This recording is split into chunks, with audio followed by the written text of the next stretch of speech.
The process of being inspired and creating something, the only word I can think of to describe it is an intuition.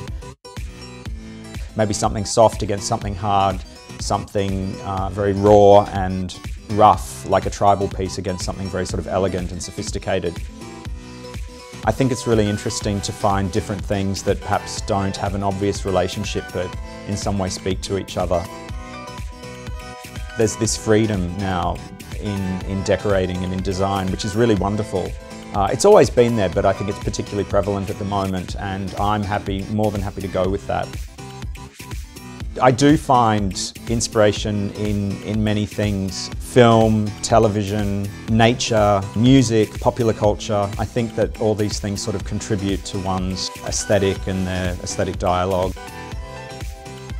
The thing for me is always the artwork. I think that's always the starting point.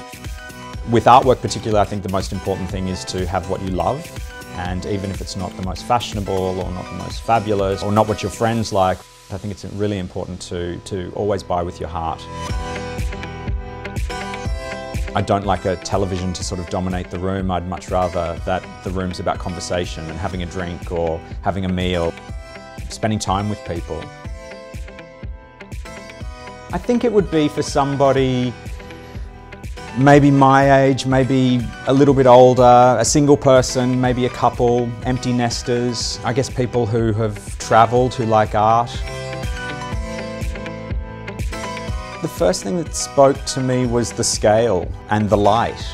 It's a really easy and wonderful space to work with. It ticks all the boxes. I think anyone could make this their lovely, beautiful home. You could keep it simple, you could make it a little bit more complex. You know, there's a lot you could do.